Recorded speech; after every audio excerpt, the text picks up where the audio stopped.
Hello, good morning and welcome to Business. My name is Sandra Sinamapeno. Now, Chief Executive Officer of Delex Financial Service, Ken Thompson, says over 75% of the containers that come into Ghana go out without anything. He says this to stabilize the city, much needs to be done if we really want to work with regard to. He was speaking at the Joy FM City Forum held here in Accra.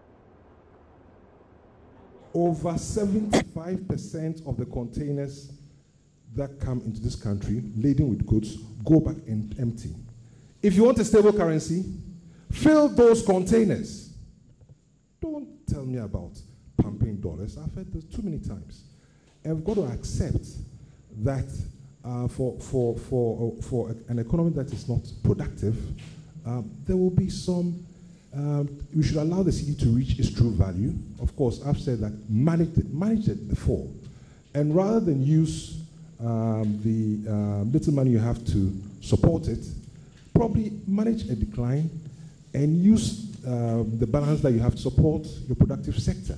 So over time, you become competitive. But don't throw good money after bad. It's a waste of time. It's an absolute waste of time. And I'm really not interested in listening to the theory. It doesn't make sense.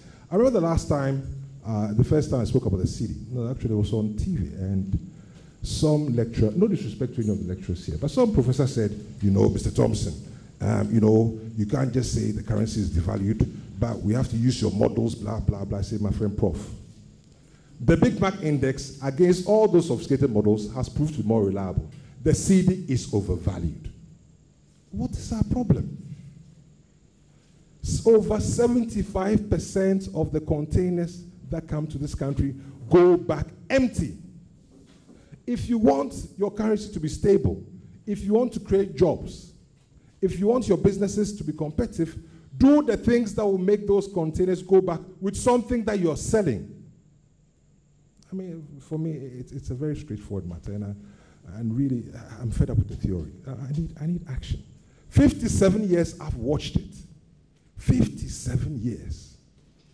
I mean, please, let's start talking about something more interesting than come to say, will it be 5 or 6 or 7? Not-for-profit organization Invest in Africa says it plans to help SMEs across the continent secure contracts valued at over $1 billion in the next 4 years. Marking 4 years of operations in the country, the organization says it is focused on creating 100,000 jobs across the country. Invest in Africa is firstly a not-for-profit organization. And we work together with leading organizations across both mainly private sector, and a few quasi-government institutions to do three main things. The first one is connecting multinationals and large corporations with credible local suppliers. And then secondly, we try to improve access to skills and markets and finance for these SMEs in order to build long-term capacity to drive job creation and sustained growth. And then finally, we try to improve the investment climate where we operate, as well as contribute to enhancing the quality of policy discussions in our locality. Okay. And so what kind of impact have you had on SMEs over the 4 years that you have been here? I think, it's been a remarkable story, as I said, in terms of impact on SMEs. I think firstly, as I touched on, if you look at our focal points, we tend to pivot around 3 major focal points: access to skills, access to finance, and access to markets.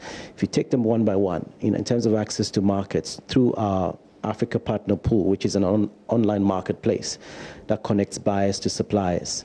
So they, basically, get a chance to, discover business opportunities. I get a chance as well to do supplier-to-supplier interaction as well as buyer-to-supplier interaction. We've been able to provide business opportunities worth $150 million to Ghanaian SMEs over the last 4 years. And secondly, when you look at access to skills, which is pretty much another major element of what we do, thanks to remarkable support from AFDB, they provided over $1 million grant. We've been able to train over 200 SMEs, helping to provide them with tools to improve their entrepreneurial, managerial, and technical competency. That's all for business this morning. There's more on the Joy FM CD Forum at 12:30. My name is Sandra and I'm up, and thanks for watching.